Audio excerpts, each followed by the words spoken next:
Motion Fitness, and this is a quick recap on mobility as we age. These are all of the exercises that we did at the end of the presentation that will help you regain your mobility. All you need is a chair, wall space, and potentially a towel or a sweatshirt or something that you can hold on to behind your back, okay? So not much is needed here. We're gonna start with the shoulders, and we're gonna begin at the wall. So what I want you to do is go ahead and take your shoulder and your hip and your feet as close to the wall as possible. And this is gonna help you with that internal, external rotation. So if you remember the exercise that we did at the wall, okay, we're working on the internal, external rotation of the shoulders. So every exercise that we do today is 5 reps. So if you can complete 5 reps of every exercise, you're gonna be on your way to mobility. So we're gonna take our arms straight up in front of us. As we get to the top, I'd like you to rotate your palm towards the wall, reach back behind you, try to keep your hips and shoulders as close to the wall as possible, and then go in reverse. The palm faces the wall. As you get up to the top, you're going to rotate that shoulder, so now your palm is facing out. Okay, and so I'll do that one more time with you, and then you can do that 5 times on your own, or as much as you have time for.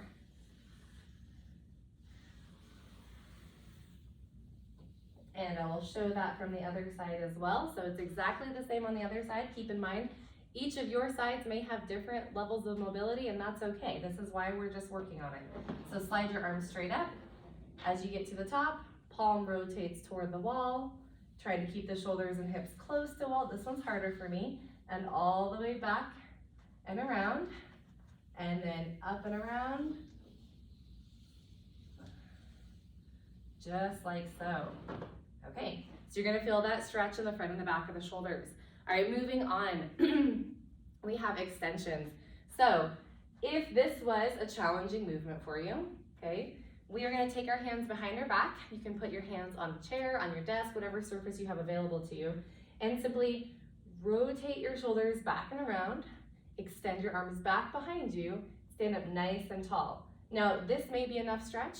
If you'd like a little bit more, you can walk your feet just a little further away from the chair. And additionally, to add on to this, we're going to round our shoulders forward and then extend back. And again, this is where you count your reps. Do 5 times, really focusing on the shoulder joint and not the low back. And extend. And one more time. And then I'll allow you to do that on your own. All right, so that is your shoulder extension. Flexion. So flexion is where we bring our arms straight up over our head. That's the one that we did in the video. If you have a desk or a chair available to you, which most likely you do, hands about shoulder distance apart, we're gonna hinge at our hips and allow our ears to go between our biceps, so our upper arms. Now this again is for the shoulders and not so much for the hips and low back, even though it does feel really nice to be in this position. Okay, so you'll come up and then hinge back down. And your goal here is to try to just get a little bit lower each time you go. So letting that head fall between the hands. And alternatively, you can do this against the wall if you like to as well. So kind of like a downward facing dog, hands on the wall, and then we just hinge at the hips and then right back up, okay? The last one for the shoulders is the back floss. And this is where you need that towel. So you're gonna just hang it over your head, right behind you, and hold on down at your low back. And this is not, we're not looking for how far you can pull your arms up and down. It's just motion for your body. So I'll show you from the back here. We're gonna pull up and pull down. Pull up and pull down. So again, you wanna keep your chin pulled in, standing nice and tall. You can even do this sitting at a desk, okay? And you'll do 5 up and down on one side, and then release. Take the towel over the shoulder. Now you're on the other side, holding on nice and tight, chin in, and 5 up and down. Again, from the back, just creating that range of motion. Again, this helps with internal, external rotation of the shoulders and overall shoulder mobility. All right, moving on, hips are next. So if you remember, we did the stand to sit test, which is where you cross your legs and you try to come all the way to the ground without using your hands. Now, it's okay if that wasn't something that you were able to do. This is why we practice it. So cross one leg over the other. You're gonna count how many touches it takes you to get down to the ground. So for example, if I touch my hand here, that's 1. If I touch my hand here, that's 2. And then on the return trip, same thing. If I touch here, that's 1. And here, that's 2. Okay, your goal is to get no touches. So again, cross the feet, slowly lower yourself down to the ground and slowly rise back up. Again, use as much help as needed as you're working through this, but your goal is obviously to do that with no touches on the down and the up phase on both sides, right and left leg forward, okay? Next up, the 90-90 stretch. So show you from the side here, from an angle, hands behind you to begin with. This is the more beginner phase. And all you're gonna do is take your knees, drop them to one side, trying to get the ankles and the knees to touch the ground. Come back up through the center, and then drop them to the other side. Again, this is internal, external rotation in the hips. So side to side. And you can move on from this, okay, to more of an intermediate stage with no hands. So rocking the knees side to side and side to side. Again, trying to get the knees to touch the ground, only tipping the feet side to side, not allowing them, we move forward when we do this, not allowing them to pick up to let your knees fall, okay? Additionally, if you wanna add a little bit more to this move, okay, drop the knees to one side, lift up off of the ground, sit back down, come back to center. Drop the knees, lift up, sit back down, and come to center. And that is a little bit more advanced, but that's something to work towards, all right? All right, moving on. So flexion in the hips, we tested flexion by laying on our back, lifting our legs straight up over our body to see if we could get that 80 to 90 degree angle in our hips. So flexion is anytime the knees are coming closer to the hips, all right? So the best way to work on that is to do it. So what we're gonna do is go into a nice deep squat position here. Now if you can see from my side view, my feet are flat on the ground and my chest is lifted. So we're trying not to deep squat with our back rounded and with our knees rocking in like so, okay? So this is not a deep squat. We wanna push those knees open on our knees going over our toes, and just holding this position right here in a nice deep squat can help with your hip flexion. Additionally, if you wanna go into more intermediate phase for this move, you can also tap a knee to the ground and then come back up and tap and then come back to your starting position. If this is uncomfortable, you also can have a chair that you can hold on to, okay, and just hang out right here in your deep squat. Now, not only are you getting hip flexion here, but you're also getting ankle mobility because your knees are going over your toes. So just keep that in mind. We're not isolating one part of the body, but we really are creating mobility for the whole body. All right, back. Let's start with the thoracic spine. So as we talked about in that presentation, we have thoracic spine has flexion and extension, and then we also have rotation side to side. So starting with wall angels, you can do this from a half, like a wall sit position. I'm gonna also show you a little bit deeper, a full seated position on the floor. So just grab some wall space wherever you can. You don't have to be in a full wall sit using the legs, even though I always think that's a great idea.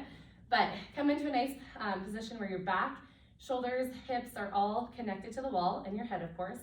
And then your goal here is to keep your palms facing forward. Now, oftentimes what happens is our wrists like to jut forward like this, so we want to keep our wrists nice and flat. And you're just going to slide your hands up, keeping your mid-back, right, that thoracic spine, close to the wall, and then pull back down, right?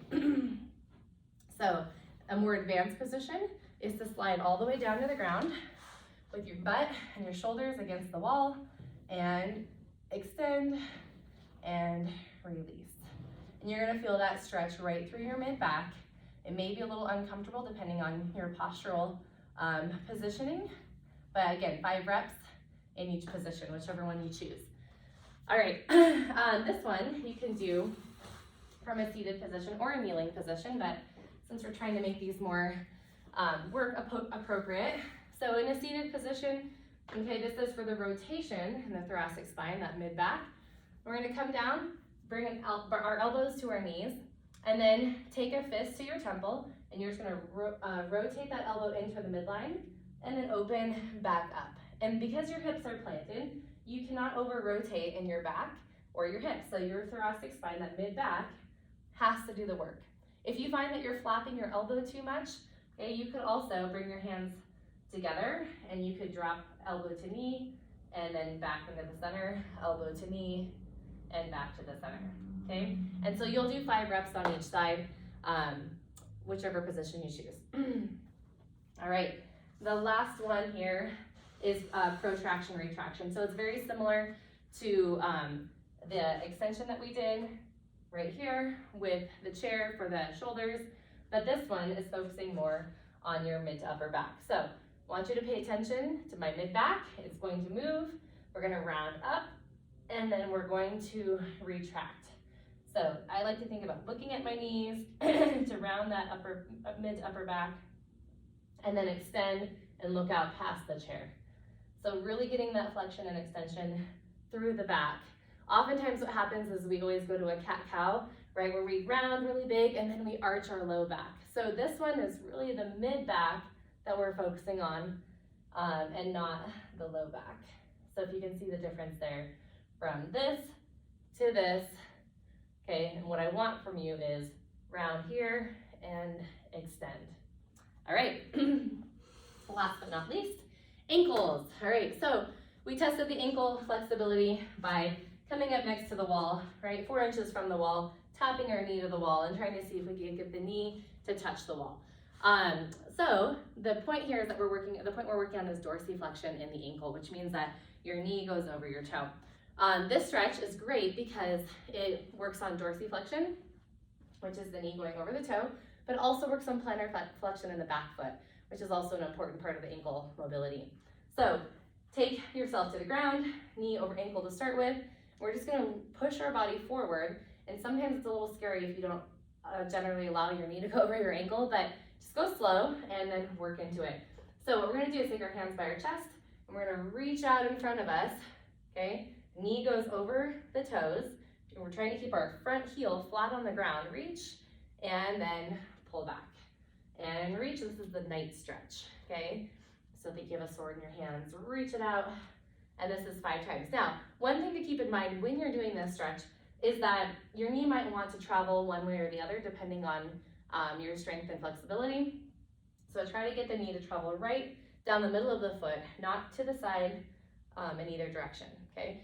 So again, 5 on one side and 5 on the other, and rock forward.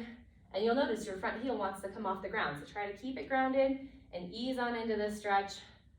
And then additionally, to make this a little bit more challenging, you can rock back and then push forward. So that's kind of the next level if you want a little bit more for that ankle mobility, okay? All right, so moving on, we have, let's see here, single leg squats. So if you feel like balance might be an issue, then use your wall, use your chair for assistance. I'm gonna show you what this looks like. We're gonna point our toes forward. Again, our goal is for our knee to go straight over our toes, not side to side.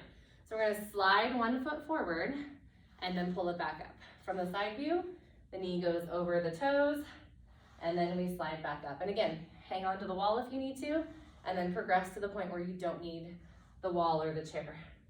And you'll wanna do that on both sides, even if you only have immobility on one side. It's always good to do things bilaterally. So, knee over the toes. You might find you're feeling a little shaky there because this is also working strength in the legs. All right, deep squats with knee taps. So again, going back to that same exercise that we did right here for hip flexion, this is also a great position to be in for ankle mobility. As you can see, my knees are over my toes. My ankles, my feet like to rock in, and that might be you too. And so we want to really push our knees open and build up that arch on the foot, okay? And so again, you can hang out right here, or you can go into those knee taps, side to side.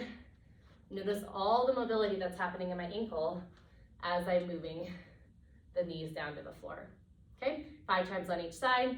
And those are all of your mobility exercises that will hopefully move you to a point of increased mobility. So thank you for watching. Perform these as many times as you can throughout your day, every day of the week, and I know you're gonna see some changes.